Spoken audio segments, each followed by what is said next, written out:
Frankford Avenue, a 37-year-old employee of the Philadelphia Parking Authority was brutally shot by a person we had no idea who he was at that point. Through the course of the investigation over the last few weeks, Detective Johnson Jang and Detective Fay, along with Detective Reynolds from NYPD, have worked closely together to identify a suspect. We knew on the day of the shooting, in broad daylight, that something just didn't appear to be right. It appeared to be a random act that occurred. We had released some video, which was seen by Detective Reynolds and his partner up in New York City, who immediately recognized a similar act that occurred in the 2200 block of Boston Road up in the Bronx in New York City. The 4 detectives from the 2 departments worked tirelessly over the last 2 weeks, putting together incredible evidence, working through hundreds and hundreds of hours of video in both states, working together with the District Attorney's Office here in Philadelphia and in New York, also working with the SEPTA Police Department, U.S. Marshals, and the Philadelphia Parking Authority, who's been a tremendous assistance to this investigation to identify a suspect. We now have a warrant for Tremaine, T-E-R-M-A-I-N-E, Salisbury, S-A-U-L-S-B-U-R-Y. He's a 39-year-old black male who resides in the 5600 block of Woodland Avenue. He's currently a fugitive from justice at this point. Mr. Salisbury, we believe, may still be in the city of Philadelphia. We're making it very clear to anybody, friends, family, who may be harboring this individual, that they will also be arrested. So if anybody knows Mr. Salisbury, or if he's listening, we're asking you to do the right thing. We have a warrant for your arrest. We're asking you to turn yourself in, or if family or friends know where he's at, to contact our tip line, 215-686-TIPS, and do the right thing. So is he the same person who committed the crime in the Bronx? I just want to get the name right. Tremaine Salisbury. Tremaine, T-E-R-M-A-I-N-E. Wait, T-E-R, T-R-E? T-E-R. Termaine, T-E-R-M-A-I-N-E, Salisbury, S-A-U-L-S-B-U-R-Y. We'll be sending that photograph of him along with his name to you shortly once the press conference is over. How'd you find out it was him? Through the hours, hundreds of hours? So great investigative work. I mean, NYPD was working video surveillance up in their state. They were able to capture video of the suspect fleeing the Sunoco market up there. In their case, it's a Sunoco gas station with a convenience store. Their victim is locked into the convenience store.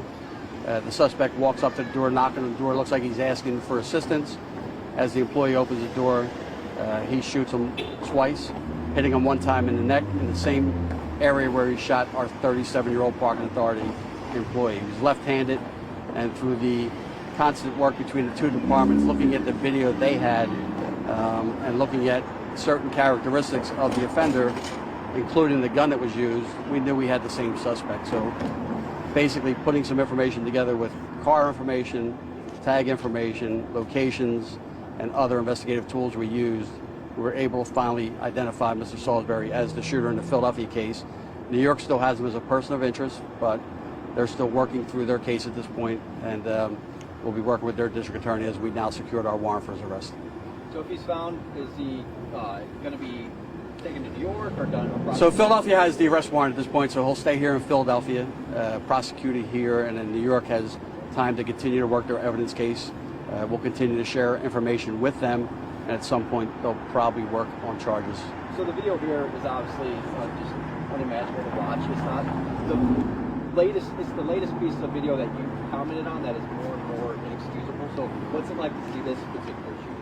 I mean, when we saw the shooting of our Parking Authority agent here, which is horrifying, a gentleman just out there doing his job, and this guy walks up on him and just shoots him, clearly tries to kill him, and fortunately, through the intervention of God, I believe, the bullet hit him in the side of the neck, bounced off his spine, back up out of his shoulder, and lands in his jaw. That night, the prognosis wasn't very good, but even though the employee is in a lot of pain right now, he's doing very well. He's home for the holidays, which is a good thing.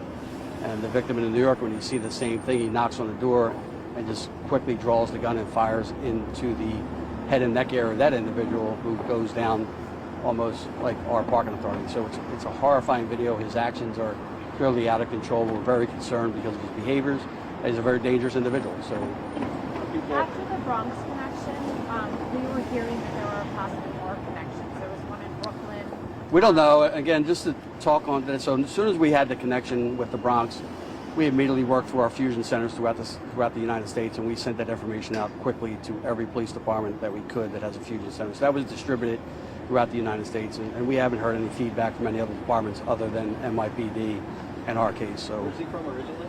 he's from here in Philadelphia, southwest section of the city.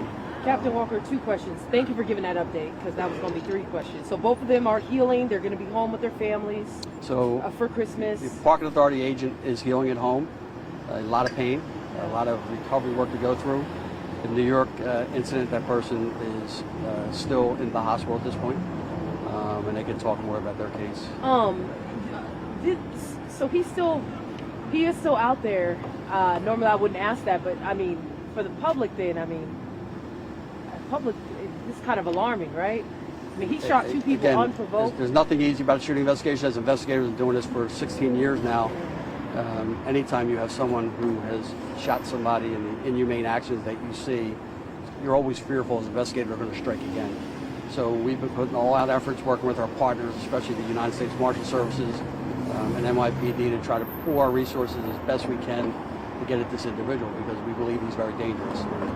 We know that he has family in the area, and we just need people to understand he now has a warrant for his arrest. And if you are harboring this person, you are going to be arrested also. So do the right thing and get him into us, or if he's listening, turn yourself in. Let me And ask you since about the it. U.S. Marshals are involved, there could be a federal charge too, right? That could even be more.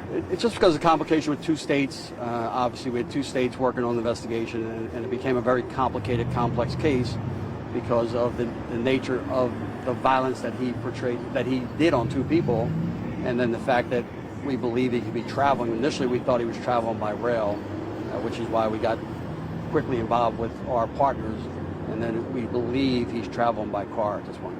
How did you ID him? Was it through tips that you guys received, or was he known to Philly PD already? So again, New York did a nice job getting surveillance footage to put us to some information that led us to him, and then investigative actions taken by the detectives behind me, putting the case together, has been phenomenal with the technology we have today. Is he in the For system clarifi- already, or? Yeah, he's in the system. Yep. He's known to police. Has Oh, he he's already in done the system. unprovoked things before, and in the cases that have been before? Again, we can't speak about his past at this point. We saw, unfortunately, the video that got released, how horrifying that was. And again, New York's is just as horrifying in their case. So we're very concerned that this individual can strike again. Again, we believe both acts right now appear to be random, and there was no rhyme or reason to these incidents. So that's why we're very concerned about this individual. You must be Is there concerned for anything your you wanna- officers, though, if they find him, and then they got to go arrest him because he's clearly shot 2 people on the Yep. street. Our officers are just as concerned to us. And again, we've been in touch with all our field officers to make sure they're aware of this individual.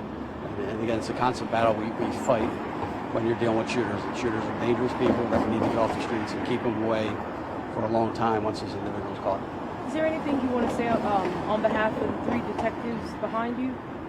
Yeah, Or is there anything they'd like to say or are able to say?